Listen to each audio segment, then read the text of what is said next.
Na Bíblia, existe um pecado considerado imperdoável, mencionado especificamente nos evangelhos sinópticos. Este pecado é detalhado no influente no capítulo 12 de Mateus. Ele é descrito como um ato irredimível, tanto nesta vida quanto na próxima. Muitas pessoas sofrem com a ansiedade de terem, talvez, cometido tal pecado, vivendo em um medo constante. Há uma compreensão equivocada sobre o que realmente constitui o pecado imperdoável. Importante esclarecer, ele não se refere a atos como idolatria, assassinato, adultério ou outros pecados comuns. Ele é mais intricado que isso. Certos líderes religiosos, erroneamente, proclamam que questionar ou duvidar das ações em seus ministérios, ou da autenticidade de um movimento espiritual proclamado por eles, equivale a blasfemar contra o Espírito Santo. Essa interpretação é, às vezes, usada como uma forma de dissuadir críticas e assegurar que não enfrentarão oposição em seus ministérios. É surpreendente o número de líderes que se protegem atrás dessa interpretação errônea do pecado imperdoável, utilizando também outros versículos bíblicos, como o Salmo 105. Não toquem nos meus ungidos e não façam mal a meus profetas, para reforçar essa defesa. Existem indivíduos que se passam por profetas e utilizam versículos bíblicos de maneira deturpada para se protegerem e manipularem os outros, impedindo-os de questionar suas ações. Tais pessoas recorrem a escrituras sagradas para intimidar aqueles que desafiam suas crenças ou condutas. No entanto, a Bíblia incentiva a avaliação crítica de tudo e a verificação dos espíritos para discernir a verdade. Vivemos em tempos onde o engano é abundante, com a emergência de falsos profetas por todos os lados, conforme explicitado nas Escrituras. A Bíblia frequentemente alerta sobre a presença de falsos profetas e enganadores, advertindo que nem todos são verdadeiros representantes do Evangelho de Jesus Cristo. Isso é reforçado em 1 João do 4-1, que aconselha a não acreditar cegamente em todos os espíritos, mas a testá-los para ver se realmente provém de Deus. Sobre o pecado imperdoável, Mateus, capítulo 12, do 22 ao 34, narra o episódio de Jesus curando um homem possuído por um demônio, que era cego e mudo. As multidões ficaram admiradas, perguntando se ele seria o filho de Davi, enquanto os fariseus acusavam Jesus de expulsar demônios em nome de Beelzebu.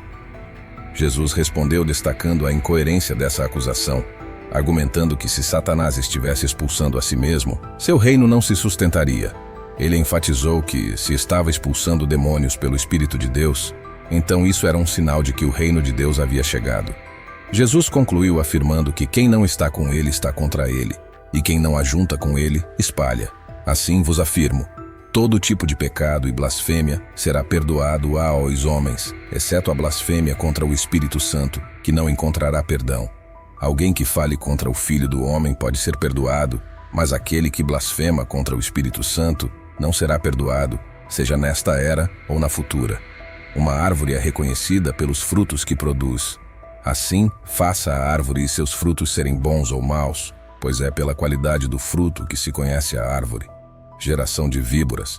Como podem falar coisas boas se são maus? Pois a boca fala do que está cheio o coração. É crucial entender a quem Jesus se dirigia ao falar do pecado imperdoável. Ele falava não aos fiéis, mas a um grupo de fariseus incrédulos. Como eles cometeram esse pecado? Através da atribuição das obras de Jesus ao diabo. Conforme Mateus, do 12 ao 24, os fariseus afirmaram que Jesus expulsava demônios pelo poder de Beelzebu, o príncipe dos demônios.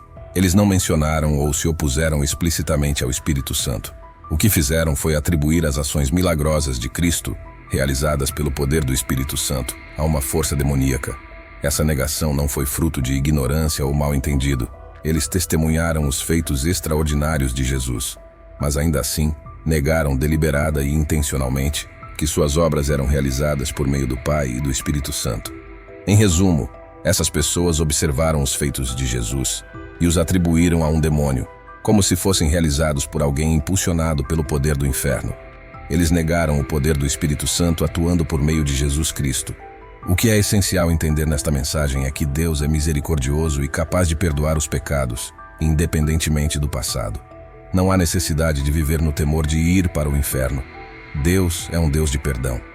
Ao confessar seus pecados, você será perdoado hoje. Que alívio saber que Deus é indulgente. Lembre-se, a bondade humana não é o que leva alguém ao céu. É o perdão de Deus que garante a salvação, não os próprios atos de bondade. Certa vez, Uma moça veio até mim e relatou que seu pai, após se converter e expressar arrependimento por seus atos passados, pediu seu perdão. Ele se desculpou por abandoná-la na infância.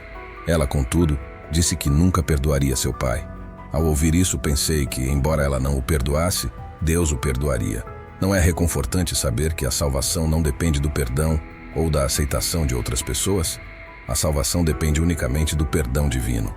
Conforme 1 João do 1 ao 9, se confessarmos nossos pecados, Deus é fiel e justo para nos perdoar e nos purificar de toda injustiça. Mesmo que a família ainda guarde ressentimentos pelo que foi feito, o perdão e a salvação vêm de Deus. Seus pais podem continuar ressentidos com suas ações. A comunidade onde você vive pode nunca esquecer seu passado e julgá-lo por ele para sempre. As pessoas que você feriu podem jamais lhe oferecer perdão. No entanto, Deus sempre o perdoará. A misericórdia de Deus não é limitada pelas ações ou opiniões dos outros. Mesmo que você esteja ouvindo isso de uma cela de prisão, saiba que Deus tem o poder de perdoar. Ele perdoa todos os pecados, sem exceção. Pode ser que a sociedade julgue você por seus erros passados, e aqueles ao seu redor talvez nunca deixem de lembrar do que você fez.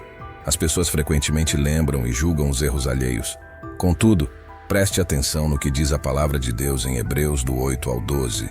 Pois eu perdoarei suas iniquidades e não me lembrarei mais dos seus pecados. Sob a nova aliança, quando Deus perdoa, Ele escolhe não mais lembrar desses pecados. Isso representa um perdão completo e absoluto. Hebreus do 8 ao 12 destaca a imensurável profundidade do perdão e da graça de Deus. Quando alguém se volta para Deus pela fé em Jesus, seus pecados são perdoados tão plenamente que é como se Deus nem os recordasse mais. Muitas pessoas, crentes ou não, temem ter cometido um erro tão grave que estejam condenadas para sempre, acreditando que estão fora do alcance da graça de Deus. Esse medo pode ser paralisante, levando-as a pensar que estão além de qualquer possibilidade de redenção e que buscar perdão é inútil. Esse sentimento de desolação e desesperança é uma ferramenta que Satanás usa para distanciar as pessoas de Deus, fazendo-as crer que estão além da salvação. Ele as aprisiona com a culpa, impedindo-as de buscar e experimentar o amor e a misericórdia infinitos de Deus. Este mal-entendido também limita a interação com a comunidade de fiéis, que poderia oferecer suporte, compreensão e orientação. É crucial reconhecer que o amor divino é ilimitado. Ao contrário dos seres humanos que podem ser rancorosos ou achar difícil perdoar, a capacidade de Deus de perdoar transcende a nossa compreensão. Seu amor é incondicional e Ele está sempre de braços abertos, aguardando o retorno de seus filhos, independentemente de seus erros passados. A maior artimanha de Satanás é convencer as pessoas de que não são dignas desse amor. No entanto, é importante lembrar que todos têm direito à redenção. Conforme Mateus do 12 ao 31, portanto eu vos digo, todo tipo de pecado e blasfêmia será perdoado aos homens, exceto a blasfêmia contra o Espírito Santo. Todo pecado é perdoável. O que em sua vida ainda lhe atormenta? Confesse seus pecados hoje e deixe de viver preso ao passado. Você está se afligindo por um pecado que Deus já perdoou. Avance em sua vida. Deixe de morar no passado. Deus te perdoou. Abandone a culpa e o peso do inferno que você carrega. Deus é, por natureza, um Deus que perdoa. Não se deixe dominar pelo espírito de condenação. Como ministro cristão, aprendi que o diabo sabe que não pode impedir um verdadeiro crente de alcançar o céu. Mas ele tentará tornar a vida dessa pessoa miserável com um espírito de condenação. Muitos cristãos sentem que seus pecados são imperdoáveis, mas não são. Se você é filho de Deus, Ele não está irado com você. Deus não paira o inferno sobre nossas cabeças. Ele nos ama e se preocupa conosco.